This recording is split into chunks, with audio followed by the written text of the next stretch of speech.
Now we have our pitch deck, one of the key assets that we'll need as we pursue the fundraising process. We're going to jump into fundraising now, the next tactic in the resource acquisition stage. You need to think about fundraising just like you would selling to customers. You're running a sales process, right? You need to get to the point not only where you have a term sheet signed from an investor, but to the point where you have money in the bank. That's a successful close, but it's not done until that money actually hits your bank account. You never know what can happen. And I've personally seen a term sheet pulled out from under us after it had been redlined by lawyers. You want to make sure that money hits the bank. What's the likelihood that we get the amount of money we need from our financial model to achieve the sales metrics that we've put forth? So when we do this, we need to make sure that we have estimated value. We're treating it with all the different stages like a sales pipeline. We have an estimated value and a probability for each investor that they will ultimately come through. From a mindset perspective, you're running a sales process. But more tactically, what are the sources of funding that we can seek out? The best source of funding will always be profits from your customers. Nothing else can beat your own customer profits to fund the rest of the business. Why? Because those profits keep you focused on serving the customers. They keep you focused on building the right product for those customers.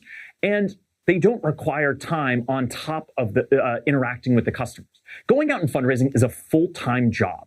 And when you go out to fundraise, you are stepping away from your building your business.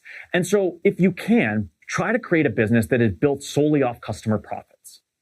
You could also collect funding through donations.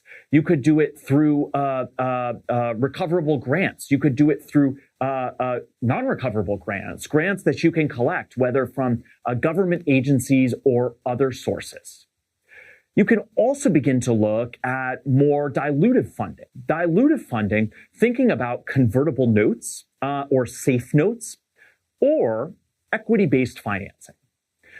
Before you begin to pursue the fundraising process, I want you to evaluate these different sources of funding to figure out which source of funding is going to be the best fit for you as an individual entrepreneur and for your business. Recognize that raising venture capital funding requires that you produce a 50x plus return for your investors, because their incentive is to provide a significant return to their limited partners. And to do that, they need one of the companies that they place a bet on, that they fund, to produce an outsized return. Once you know which source of funding is going to be the best fit for you, you need to begin building out a milestone-based financing plan. You have business milestones that you will hit and technical milestones that you will hit. Here, the most important milestone in general is going to be the business milestones. That's unlocking a certain number of pre-orders for your product, for example. Proving out a specific cost of customer acquisition for those pre-orders. Maybe it's getting your first 10 customers in the door down the road, or getting 100 customers in the door. These business milestones are what help to de-risk the business in almost every case. Once you hit these business milestones, you can generally raise funding based upon them. And once you have that fundraising, you can invest in achieving the next technical milestone. So this process will help to increase your valuation over the course of time, but is rooted largely in hitting those business milestones. These milestones help to de-risk this venture for your investors. Don't go out and say, we need to raise all this money up front to hit all these technical milestones. Instead, see what you can achieve with a more limited amount of money. And what this will help you as an entrepreneur to do, which is so important to me, is to maintain as much ownership of your business as possible. Once you have your milestone-based financing plan, which will be deeply rooted in the financial plan that you developed just a couple tactics ago, it's time to develop the sales assets that you will leverage in this process. There are a couple of sales assets that you'll need. The first is, of course, your pitch deck, which you've already produced. You'll also need email templates that you can send out to request introductions to the best fit investors for you. In those emails, you'll also want to have a set of just a few bullet points, some of the key things that will help you to get a meeting with a potential investor. Speaking of which, who are the best investors for you? If you know the potential sources of funding, it's then time to identify the actual individuals who you might try to raise funding from. I want you to remember that quality is much better than quantity here. Just because you can get a conversation with an investor does not mean that you should invest the time in that conversation.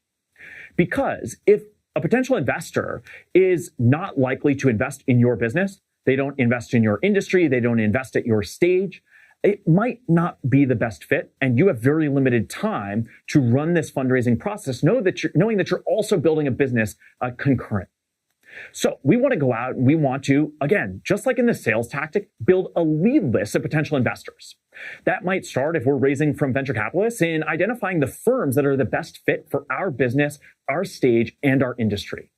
Other considerations might be things like check size, the number of checks they write per year, their geographic location focus, or otherwise. And as you go through this process, again, we have to remember that firms don't invest in businesses. Individuals who happen to work for firms invest in businesses.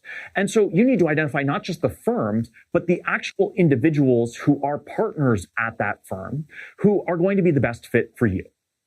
Once you have that lead list, it's then time to figure out, how do you get in touch with them? You need to find the best possible introduction to that investor. The best introduction, the best mutual connection to that investor will always be a successful portfolio founder who they've already invested in and who has produced a financial return for them. There's a variety of other people you can go through, but the lowest likelihood introduction that you will get is through cold outreach. Reaching out cold to investors is very unlikely to get you a meeting. You want to try and find the best inroads to these investors possible, should you have the ability to do so. And as you continue to pitch to these investors, you want to keep very detailed tracking of them through the investment, the fundraising pipeline. What's the likelihood that they will convert into an investor who gets money into your bank account? You want to track that. What's the potential check size and what's the probability that they will actually invest? That will help you in aggregate to understand where you are in this fundraising process to make sure that you get the funding you need to work towards that next milestone.